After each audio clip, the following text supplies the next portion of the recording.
Well, you had asked about pluralism, and I assume that's where this goes, the question you're asking. How do you live with pluralism? First of all, that you understand that people are children of God. I have met some strange ones and difficult ones and worse than that. But I know that they are children of God. And that's God's call, not mine. I think that Ronald Reagan felt that America, the United States of America, had been blessed by God from its very beginning. And he also felt that one of the reasons for God's blessing on this country was the allegiance of our leaders and our people as a group over the years, believing in God and trying to follow God's will. And I think that he felt that this was an important part of our national being, and one of the reasons why we have been so blessed by our Creator. If all the children of our country studied together all of the many religions in our country, wouldn't they learn greater tolerance of each other's beliefs?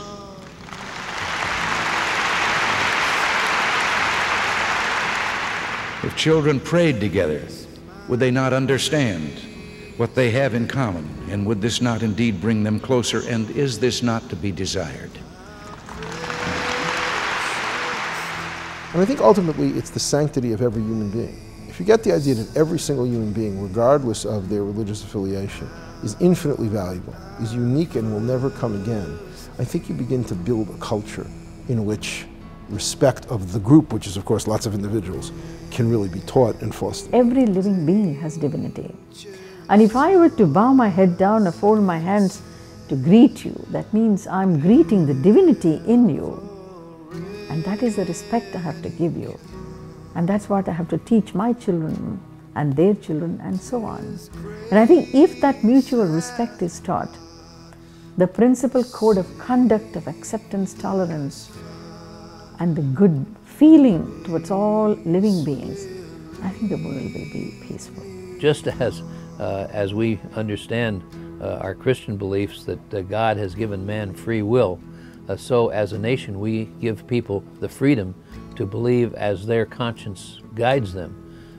But at the same time, that does not mean that we exclude religion or should exclude religion from the public square, as it were, because practice of religion in a non-sectarian way has always been a part of the official life of our country. Religion is so important because it always holds hope for the individual. When God discovers that you are a man of good intentions, that you are a man who is seeking or looking for the right way to live, and you are sincere, and if you find the right way, you will take it, then God will come to your help and will show you the way to religion. And so you convert to a good religion, any religion. You convert in order to live, a straightforward life, honest and sincere life. It may be that the different faiths would answer that question differently, but what a member of my faith, of the Catholic Church, would say is that all of us, in all of our daily activities, are living out our faith by the way we serve other people, by the quality of the work we do, by our intentions in performing it, by the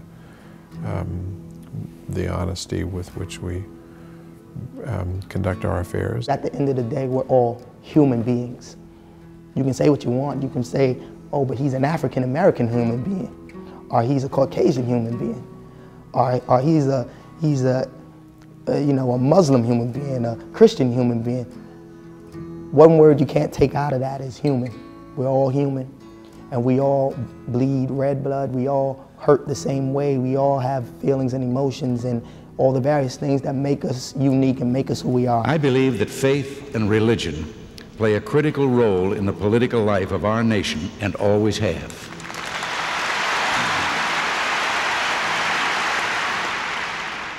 And that the church, and by that I mean all churches, all denominations, has had a strong influence on the state And this has worked to our benefit as a nation.